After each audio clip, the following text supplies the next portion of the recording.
Okay, welcome back. I've got all of my ingredients in order to go ahead and finish off the bread. We'll do it really quick. We're starting off with half of the wet ingredients. I have my yeast. Ta-da! I'm super excited because I've actually failed at this before. So the temperature is correct. You can see it's all beautifully bloomed. We'll go ahead and start the process. I'll put all of the yeast plus the 1/4 cup of water in, slides right inside. We'll alternate between the wet and the dry. If you have your bread mixer, go ahead and use that.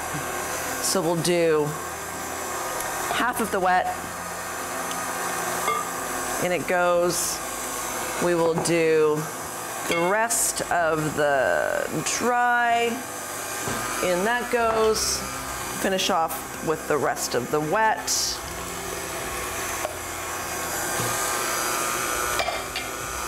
Allow that to come together. And then it goes right inside the pan. I don't know about you. I love the smell of yeast in my bread.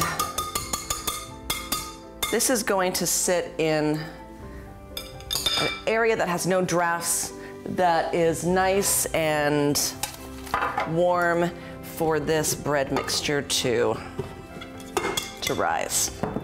50, 60 minutes. Once that is done, we'll go ahead and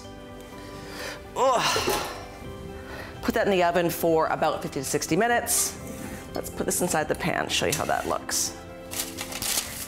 It's not like bread when it comes to the beginning product in that you don't have to knead it at all. The ingredients are just blended, put into the pan, and left alone. Give me 1 second here. Nice and careful. Perfect. Smooth it out into the pan like you would a loaf. You can use a wet spatula, it might be easier too to finish off the loaf. I'm going to top it with some nuts and seeds as well. That's that.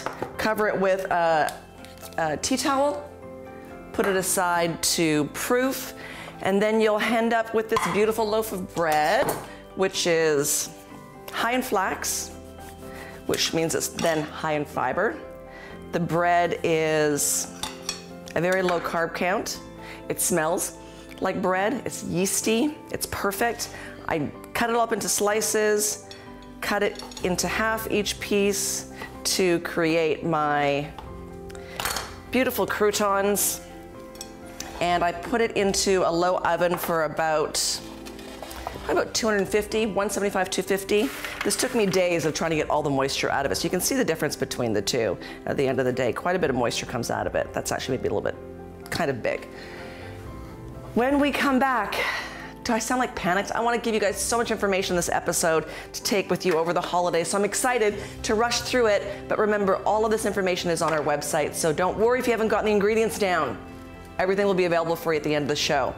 This is going to be part of a beautiful dinner. When we come back from our next break, I'm going to show you how to put it all together, including the roasted chicken. See you in a few minutes.